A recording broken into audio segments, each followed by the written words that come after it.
ورنہ نبی کریم صلی اللہ علیہ وسلم نے ارشاد فرمایا کہ جس سونا چاندی کی زکوٰۃ ادا نہیں کی جائے گی بروز قیامت اس کو آگ میں تپایا جائے گا، اور جس نے ادا نہیں کی ہوگی اس کے پہلوؤں کو داغا جائے گا، اور پھر اس کے لیے جہنم کا فیصلہ ہوگا۔ اس کا مطلب یہ تو جہنم میں جانے سے پہلے یہ معاملات اسٹارٹ ہو جائیں گے۔ اس لیے خرچ کریں اور اللہ کی راہ میں دیں، بالکل بخل میں مبتلا نہ ہوں۔ یہ بعض بہنیں کہتی ہیں جی ہمارا تو سونے کا سیٹ خراب ہو جائے گا۔ بہن خراب نہیں ہوگا، بنے گا، سنورے گا، کیونکہ نبی کریم صلی اللہ علیہ وسلم نے فرمایا خدا کی قسم صدقے سے تمہارا مال کم نہیں ہوتا، اور یہ صدقات واجبہ ہیں، ان سے مال کم نہیں ہوگا، اللہ اور برکات سے نوازے گا۔ ورنہ آپ اگر اس کو خرچ نہیں کریں گی، آپ میں بخل رہے گا، مال کی محبت رہے گی، آپ مریں گی، سونا دوسرے استعمال کر رہے ہوں گے، اس پہ عیش کر رہے ہوں گے، کوئی آپ کی قبر پر آنے کے لیے تیار نہیں ہوگا۔ جیسے ہم لوگ اپنی پیاروں کی قبر پہ کتنے لوگ جاتے ہیں، جو مجھے سن رہے ہیں ذرا غور کر لیں، کبھی سال میں ایک دفعہ چلے گا شب برات میں، ورنہ ایسے سب بھول بھال جائیں گے۔ پھر پتہ چلے گا کہ اللہ تبارک و تعالیٰ سے تعلق مضبوط نہ کرنے کا کیا نقصان ہوا۔ اللہ تعالیٰ سمجھ کی توفیق۔ کچھ روزہ ٹوٹنے کے بارے میں کلام کر لیتے ہیں، پھر انشاءاللہ کویسچنز کی طرف آئیں گے۔ یہ یاد رکھیں کہ 3 وجوہات کی بنا پر یا 3 اسباب کی بنا پر روزہ ٹوٹتا ہے، بڑے یعنی یہی ہیں، اس میں سب شامل ہو جاتے ہیں۔ پہلا تو یہ کہ منہ، ناک یا آنکھ کے ذریعے کسی شے کا داخل بدن ہونا۔ چنانچہ اگر آنکھوں میں آئی ڈراپ وغیرہ ڈالے، چاہے حلق میں ذائقہ محسوس ہو یا نہ ہو، اس سے روزہ ٹوٹنے کا حکم ہوگا۔ بعض یہ حکم دیتے ہیں کہ ذائقہ محسوس ہو تو ہوگا، اور بعض یہ بھی آپ رائے دیکھیں گے کہ وہ کہیں گے کہ اس سے روزہ ہی نہیں جاتا ہے، چاہے حلق میں ذائقہ محسوس ہو یا نہ ہو۔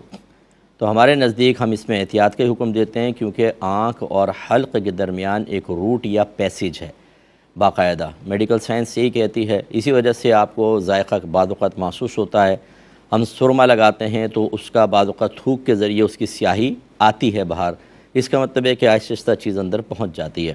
تو روٹ یا پیسیج باقاعدہ موجود ہے۔ یہ اس طرح نہیں ہے جیسے انجیکشن لگائیں تو مساموں کے ذریعے یا رگوں کے ذریعے کوئی شے اندر داخل ہو، تو لہٰذا اس میں احتیاط کرنی چاہیے اور بہت احتیاط کریں۔ اس طرح ناک سے کوئی چیز اندر گئی، منہ سے گئی تو روزہ ٹوٹ جائے گا۔ چنانچہ بعضوں کو انہیلر یوز کرتے ہیں، اگر کوئی دوا یا غذا منہ کے ذریعے چلی جائے گی تو روزہ ٹوٹ جائے گا۔ اسی طرح کوئی ایسی دوا سونگھنا کہ وہ دماغ تک پہنچ جائے تو روزے کو فاسد کر دیتی ہے۔ اور ابھی تو ضمناً عرضی کر دیا کہ اگر انجیکشن یا ڈرپ لگائی تو اس میں اختلاف ہے۔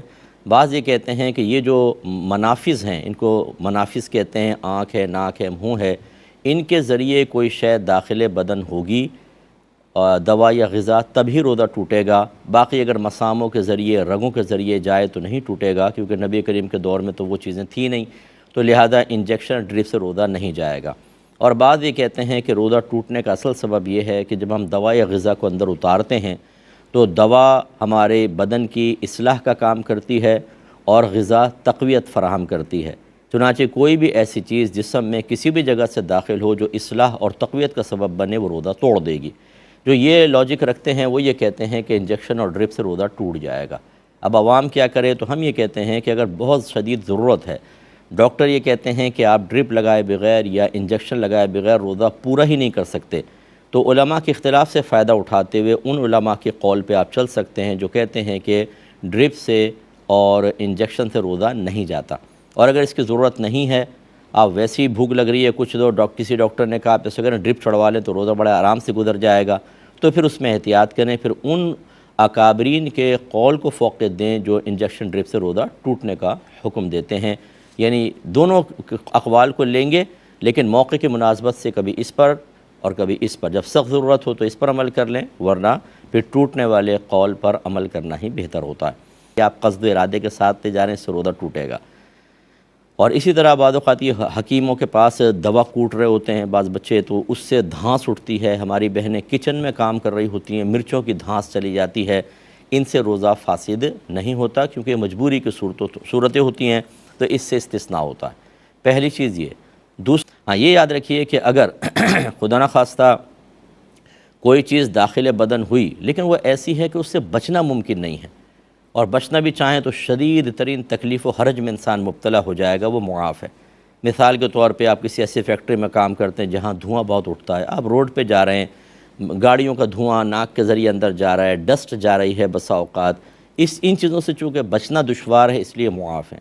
ایسی کوئی آٹے کی چکی میں کام کرتا ہے، آٹا اڑتا ہے، وہ سانس کے ذریعے اندر چلے جاتا ہے، یا آپ مسجد میں گئے، کسی نے اگربتی لگائی ہوئی ہے، قریب جا کے سونگے نہیں، پھر تو ٹوٹے گا، آپ کا قصد و ارادہ شامل ہوا، لیکن ویسے ہی آپ جا رہے تھے اور ناک کے اندر وہ چلا گیا دھواں، روزہ نہیں جائے گا۔ اور اسی سے آپ اندازہ کر لیں کہ اگر کوئی قریب ناک کر کے اگربتی کا دھواں جان بوجھ کے اندر لے گیا تو روزہ ٹوٹ جائے گا، کیونکہ اب یہ حرج والی صورت نہیں ہے، یہ تو قصداً آپ نے ایسا کر لیا۔ تو لہٰذا اسی بیس پر پھر سگریٹ کا حکم بھی یہ ہوتا ہے کہ اگر کسی نے سگریٹ پیا تو اب وہ یہ نہیں کہہ سکتا بھی میں روڈ پہ سفر کرتا ہوں، اتنا دھواں اندر جاتا ہے، میں نے سگریٹ بھی تو دھوئیں ہی لے جا رہا ہوں اور کیا کر رہا ہوں، نہیں۔ دوسرا جو ہے وہ وومیٹنگ سے روزہ ٹوٹ جاتا ہے، لیکن جب تینوں شرطیں جمع ہوں گی، یعنی اس کی 3 شرائطیں اور تینوں کی تینوں جمع ہونے چاہیے۔ نمبر 1، آپ کو روزہ یاد ہو کہ آپ روزے سے ہیں۔ نمبر 2، وومیٹنگ کے لیے جان بوجھ کر کوئی عمل کیا گیا ہو۔ اور تیسرا یہ کہ منہ بھر قیا ہے۔ منہ بھر کا مطلب اتنے پریشر کے ساتھ جس کو آپ روک نہ سکتے ہوں، جو بہت زیادہ آتی ہے تیزی کے ساتھ، یہ 3 جمع ہونے چاہیے تب روزہ ٹوٹے گا۔ لہذا اگر کسی کو منہ بھر قیا آئی اور اس کے جان بوجھ کے عمل سے آئی لیکن روزہ یاد نہیں تھا، نہیں جائے گا۔ روزہ یاد تھا، جان بوجھ کے عمل کیا لیکن منہ بھر نہ آئی، نہیں جائے گا۔ روزہ یاد تھا، منہ بھر آئی لیکن خود عمل کوئی نہیں کیا، بہت زیادہ ٹھونس لیا، کھا لیتے نا ہم لوگ بہت زیادہ سحری کے اندر، تو متلی ہو گئی اور وومیٹنگ ہو گئی، اس سے روزہ نہیں جایا کرتا۔ جو متلی کی وجہ سے ہوتی ہے اس سے نہیں جاتا، یہ ذہن میں رکھیے گا، ذہن میں رکھیں۔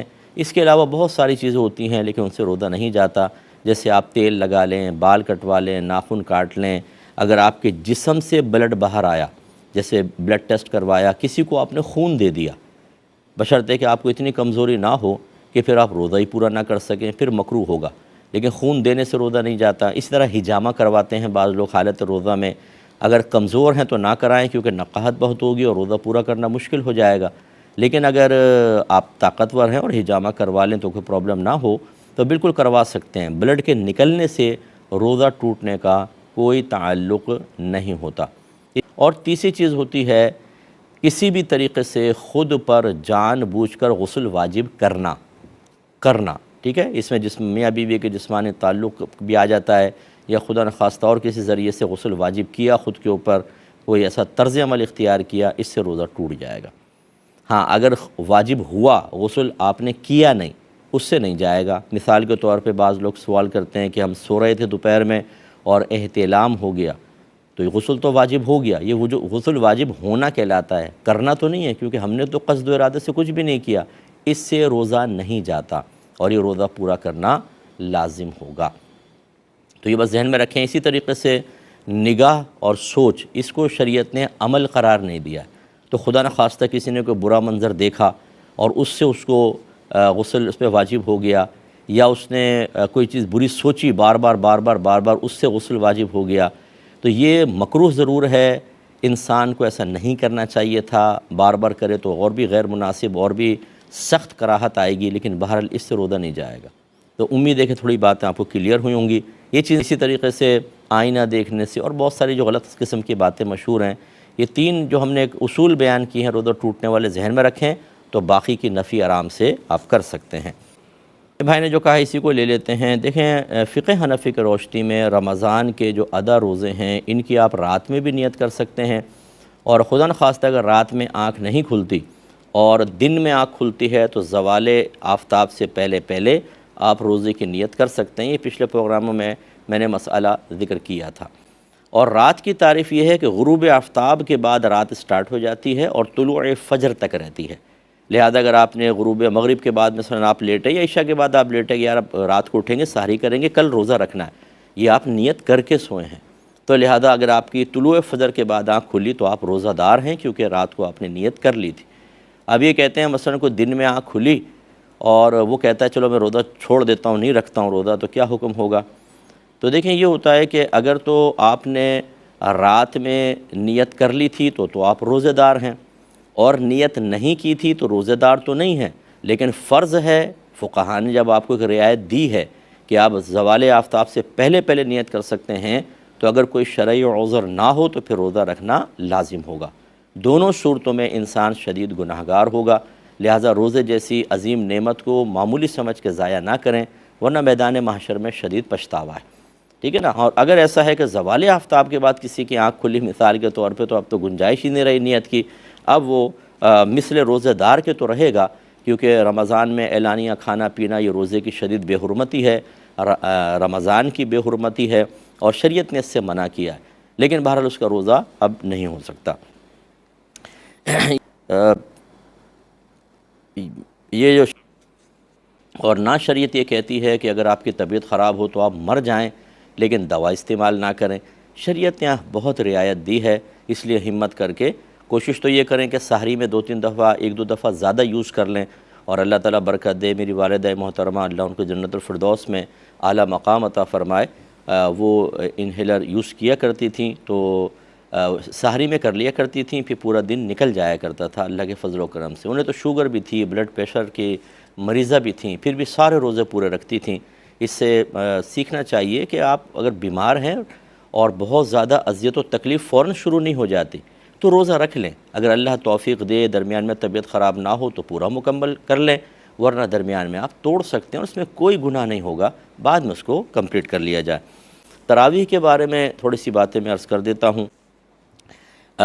کچھ روزے کے مکروہات ہوتے ہیں، اس میں گالی دینا آ جاتا ہے، جھگڑا کرنا، گناہ کرنا، اظہار غضب بار بار کرتے رہنا اور لوگوں کو ڈسہارٹ کرنا. ان تمام چیزوں سے حالت روزہ میں رکنا ہوگا. اس سے اگرچہ روزہ ٹوٹتا نہیں ہے لیکن روزہ مکروہ ہو جاتا ہے. مکروہ کا مطلب ہے اس کا ثواب بہت کم ہو جاتا ہے، برکات اور نورانیت سے انسان محروم ہو سکتا ہے، اور وہ ہمارے اندر صفت تقوی کے پیدا کرنے کا سبب ذریعہ نہیں بنتا ہے. نبی کریم صلی اللہ علیہ وسلم نے ارشاد فرمایا جو روزہ رکھنے کے باوجود فحش نہ چھوڑے اور جھگڑا کرنا نہ چھوڑے، ایک روایت میں، تو اللہ تبارک و تعالیٰ کو اس کے روزہ رکھنے کی کوئی حاجت نہیں ہے.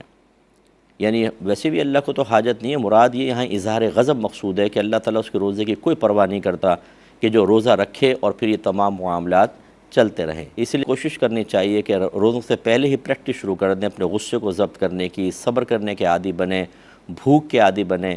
اور جتنے ہمارے نوجوان بچے بچیاں ہیں خاص طور پر کہ جو مطلب کسی گناہ کے اندر فرض کر لیں مبتلا ہیں، انہیں پہلے سے پریکٹس کرنی چاہیے تاکہ نفس گناہ سے دور رہنے کا عادی ہو، تو رمضان میں اتنا پریشر نہیں ہوگا کہ انسان حالت روزہ میں گناہ کرے یا خدا نخواستہ روزہ ہی توڑ دے. اسی طرح کوئی گندی عادت ہے جیسے نشے وغیرہ کی ہوتی ہے، اور بعض یہ گٹکے کھاتے ہیں، پان کھاتے ہیں، چھالیاں کھاتے ہیں، اور یہ کہتے ہیں ہم سے برداشت نہیں ہو پاتا روزہ، ہم ان کو چھوڑ نہیں سکتے ہیں. اس طرح کی جو بری عادات والی اشیاء ہیں کہ جو اتنی محبوب ہو جائیں کہ ہم اللہ تعالیٰ اس کے رسول کی محبوبیت کو بھلا دیں، یہ اتنی امپورٹنٹ ہو جائیں کہ قرآن و حدیث کی امپورٹنس ہماری نگاہوں سے ختم ہو جائے، ایسے آدمی کی تباہی بہت ہی قریب ہے. بہرحال ہماری دعا ہے کہ اللہ تعالیٰ اسے محفوظ فرمائے. دیکھیں رمضان میں تراویح 20 رکعت پڑھنی ہوں گی. 8 رکعت کا ہمارے فقہ حنفی میں کوئی کانسیپٹ نہیں ہے، پہلی بات یاد رکھیں. اور یہ رمضان کی تمام راتوں میں پڑھیں گے. 20 رکعت تراویح رمضان کی تمام راتوں میں پڑھنا ہر عاقل بالغ مسلمان مرد و عورت کے لیے سنت مؤکدہ ہے. یعنی ایسی نماز ہے کہ سنت مؤکدہ ہے، اور سنت مؤکدہ کو 1-2 بار چھوڑا تو برا کیا، اور چھوڑنے کی عادت بنا لیں تو گناہگار ہوں گے، یہ فقہا نے لکھا ہے. چنانچہ اس سے معلوم ہوا کہ ایک تو مردوں پر بھی لازم ہے، عورتوں پر بھی لازم ہے. اور دوسری بات یہ ہے کہ رمضان کی تمام راتوں میں چونکہ پڑھنی ہیں، اس لیے اگر آپ نے 10 روزہ تراویح پڑھ لی، 5 روزہ، تو اس سے بقیہ راتوں میں تراویح پڑھنے کا مطالبہ ختم نہیں ہوگا، شرعی مطالبہ باقی رہے گا، ہمیں کرنی ہوگی. اچھا، جہاں باقاعدہ جماعت قائم ہو، ایک امام مقرر ہو، وہاں کم از کم ایک قرآن کا ختم بھی سنت مؤکدہ ہے، جبکہ صحیح پڑھنے والا ہو. لہٰذا معلوم یہ ہوا کہ اگر آپ تنہا پڑھ رہے ہیں تو پھر قرآن کوئی ختم کرنا کوئی لازم نہیں ہوتا. تراویح کی جماعت جو ہے وہ سنت مؤکدہ علی الکفایہ ہے، یعنی پورے محلے کی طرف سے اگر کچھ لوگوں نے تراویح کی جماعت قائم کر لی تو باقی سب بری ذمہ ہیں. لہٰذا اگر آپ نہیں گئے تراویح مسجد میں پڑھنے، گھر میں پڑھتے ہیں اور صورتوں سے پڑھتے ہیں، تو آپ گناہ گار نہیں ہوں گے، کیونکہ آپ اکیلے شخص کے لیے قرآن کے ختم کا مطالبہ نہیں ہے. یہ تو مسجد والوں کے لیے جہاں امام مقرر ہے، پوری جماعت ہو رہی ہے، ان کے لیے سنت مؤکدہ ہے. لیکن میں کوئی آپ کو ترغیب نہیں دے رہا ہوں خدا نخواستہ کہ جماعت چھوڑ دیں، ادھر آ جائیں، جماعت سے پڑھیں، سعادت کی بات ہے، اور ہمت بھی قائم رہے گی. لیکن ایک شرعی مسئلہ جو ہے وہ میں نے آپ کو بتایا. اس کی بہن نے فرمایا کہ منت کے روزے مانے تھے لیکن بلڈ پریشر ہے اور شوگر ہے، اس کی وجہ سے رکھنا ممکن نہیں ہے، تو کفارہ کیا ہوگا؟ دیکھیں، شوگر اور بلڈ پریشر کوئی ایسی چیز نہیں ہے کہ جس کی بنا پر کسی بھی حالت میں آپ روزہ نہیں رکھ سکتی ہیں۔ یعنی خلاصہ کلام یہ کہ اگر سردیاں ہیں مثال کے طور پہ، دن چھوٹے ہیں اور آپ آسانی سے کوئی ٹیبلٹ وغیرہ جیسے سحری میں کھا لیں آپ نے اور پورا دن ایزیلی گزار سکتی ہیں، تو پھر آپ کو منت کے روزے ہی رکھنے ہوں گے۔ کفارہ بہت آخری صورتحال ہوتی ہے۔ میری والدہ کا انتقال ہو گیا، اللہ ان کو جنت الفردوس میں جگہ عطا فرمائے، 70 سے ابو تھیں لیکن پورے روزے رکھا کرتی تھیں۔ یہ تمام چیزیں ان کے ساتھ تھیں، لیکن اللہ تعالیٰ بہت ہمت دیتا ہے، ہمت کریں اور روزے رکھیں۔ لیکن چلیں فرض کر لیں آپ نے روزہ رکھا، طبیعت بگڑنے لگی، دوبارہ ٹرائی کی، پھر طبیعت بگڑنے لگی، تو ایسی صورت میں پھر ایک روزے کے بدلے میں صدقہ فطر کی مقدار دینی ہوتی ہے۔ یاتاً آپ قیمت دے دیں تو انشاءاللہ آپ کا کفارہ ادا ہو جائے گا۔ عمل کی توفیق عطا فرمائے۔ یہ عادت ہے کہ میں ہر پیر کا روزہ سنت کی نیت سے رکھتی ہوں، تو کیا وہ روزے میں اس سنت کی نیت سے، یعنی اس پیر کے روزے کو قضا کی نیت سے رکھ سکتی ہوں؟ تو بالکل آپ رکھ سکتی ہیں، کیونکہ پیر کے دن روزہ رکھنا سنت ہوتا ہے، اس میں دوسرے کی آمیزش ہو سکتی ہے۔ بعض ایسے روزے ہوتے ہیں کہ آپ وہ قضا روزے اور اس کو ملا نہیں سکتے، جیسے شوال کے 6 روزے ہیں کہ وہ رمضان کے علاوہ ہی رکھنے ہوتے ہیں، تو اس میں نہیں کر سکتے، لیکن اس میں آپ بالکل ہو جائے تو ہمارے لوگ وہی بات کہ وہ سمجھتے ہیں کہ شاید اس کی کثرت سے گناہ کی وجہ سے، اعلانیہ گناہ کی وجہ سے اللہ تعالیٰ پر یہ ایک ایسا اثر مرتب کر چکا ہے کہ اللہ اس سے ناراض ہو چکا ہے اور اب اس کی بخشش مغفرت ہو نہیں سکتی۔ اب جب اس قسم کی حدیثیں ذکر کی جاتی ہیں، جی رمضان میں اگر کوئی فوت ہو جائے عذاب قبر نہیں ہوگا، بولتے ہیں کہ یہ کیا بات ہوئی، ساری زندگی گناہ کر رہا ہے پھر بھی کچھ نہیں ہوگا۔ تو بھئی آپ کون ہوتے ہیں؟ آپ کی جیب سے کوئی پیسے نکال رہا ہے وہ، یا آپ کی کوئی پراپرٹی اس نے قبضے میں لے لی ہے، یہ اس کا معاملہ ہے، اس کے رب کا معاملہ ہے، آپ کو کیا تشویش ہے؟ بلکہ اس طریقے سے اللہ تبارک و تعالی کی تقسیم پر اعتراض کر کے آپ گناہگار ہوں گے۔ آپ نے نیک عمل کر کے کون سا کمال کر لیا؟ یہ آپ کا کمال نہیں، یہ اللہ تبارک و تعالی کا کرم ہے کہ اس نے آپ کو بے شمار گناہوں سے بچایا ہوا ہے۔ تو یہ ہمارا کوئی کمال نہیں ہے۔ اس طرح اس شخص نے اگر گناہ کیے ہیں تو اللہ تبارک و تعالی نے اپنے عدل سے اسے نفس و شیطان کے حوالے کر دیا اور لڑنے کا موقع فراہم دیا، وہ شکست کھا گیا، اور آپ کو اللہ نے اپنے فضل سے نفس و شیطان کو مغلوب کر کے عبادات کی توفیق عطا فرمائی۔ دونوں جگہ، ایک جگہ عدل ہے، ایک جگہ فضل ہے، لہٰذا ہمارا کوئی کمال نہیں ہے۔ اس لیے کسی شخص کے بارے میں آپ یہ گمان نہیں کر سکتے ہیں کہ یہ ضرور جہنم میں جائے گا، اور اگر کوئی کہے کہ نہیں حدیث کے مطابق اس کی بخشش ہو جائے گی تو آپ اعتراض کرنا شروع کر دیں کہ بھئی کیوں بخشش ہو جائے گی؟ بھئی آپ کون ہوتے ہیں کیوں کہنے والے؟ آپ اگر یہ کہنا چاہتے ہیں کہ معاذ اللہ ثم معاذ اللہ، پھر تو یہ ناانصافی ہوگی کہ میں نیک عمل کر رہا ہوں، وہ گناہ کر رہا ہے، وہ بھی بخشا جائے، میں بھی بخشا جاؤں، یہ تو اللہ تعالیٰ کی ناانصافی ہے۔ آپ کون ہوتے ہیں حکم لگانے والے اللہ تبارک و تعالیٰ پر؟ اس لیے وہ کتنا ہی گناہ گار اور پاپی ہو، ساری زندگی شرابیں پیتا رہے، ساری زندگی زنا کرتا رہے، اللہ تعالیٰ اس کے بندے کا معاملہ ہے۔ ہو سکتا ہے وہ شخص ایسی توبہ، موت سے پہلے ایسی توبہ کر چکا ہو کہ اللہ تعالیٰ اس کی سارے گناہ بخش دے، بغیر توبہ کے بھی مر گیا لیکن اللہ تبارک و تعالیٰ نے اس کو رمضان میں موت دے دی، اور کسی نے اس کے لیے دعا کر دی، اللہ تعالیٰ اس کے وسیلے سے بھی اس کو بخش سکتا ہے۔ میرے آقا صلی اللہ علیہ وسلم نے ارشاد فرمایا کہ میری امت گناہوں سمیت قبر میں جائے گی اور مغفرت شدہ اٹھے گی، اور اس کی وجہ بیان فرمائی لوگوں کی دعائیں مغفرت کی بنا پر۔ یہ شرح الصدور کے اندر یہ حدیث پاک موجود ہے۔ تو پوری امت کے ساتھ یہ معاملہ نہیں، لیکن اکثر کے ساتھ ایسا معاملہ ہے، کیونکہ بعض سرکار کے امتی جہنم میں بھی جائیں گے اور پھر آپ کی شفاعت سے وہ باہر آئیں گے، لیکن یہ اکثر لوگوں کے بارے میں سرکار کا قول ہے کہ میری امت گناہوں سمیت۔ ایک روایت میں ہے کہ میری امت گناہ سمیت قبر میں جائے گی تو جمعے تک انہیں عذاب ہوگا، اگر عذاب ہو رہا ہے جمعے کے بعد عذاب اٹھا لیا جائے گا۔ یہ تو میری اللہ کی مرضی ہے نا، تو اس طریقے سے ہمیں اللہ تعالیٰ کی تقسیم پر معترض نہیں ہونا چاہیے۔ اللہ نہ کرے، خدا نہ خواستہ آپ ابھی بڑے پپو ہیں، نیک ہیں، پرہیزگار ہیں، اور پھر آپ سے کوئی خطا ہو جائے تو اب آپ اپنے بارے میں کیا کہیں گے کہ ضرور آپ کی گرفت ہونی چاہیے، ضرور آپ کو رسوا ہونا چاہیے، ضرور بری موت آنی چاہیے، ضرور عذاب قبر ہونا چاہیے، ضرور میدان معاشر میں آپ کو ذلیل کیا جانا چاہیے؟ نہیں، اپنے بارے میں کیا گمان کریں گے؟ اللہ تعالیٰ بخش دے تو اس کی مہربانی ہے، تو بس یہ دوسرے کے بارے میں رکھیں، وہ ہمارا مسلمان بھائی ہے یا بہن ہے، اگر ساری زندگی گناہ بھی کرتے رہے، اس نے ہمارا تو کچھ نہیں بگاڑا، نہ اللہ کا اس نے بگاڑا ہے، ہاں اپنا بگاڑا ہے، اب اللہ کی مرضی ہے، چاہے تو بخش دے۔ اس طرح کسی کو مایوس کرنے کی حاجت نہیں ہوتی ہے، نہ اس طرح کی سوچ بنائیے۔ اب یہ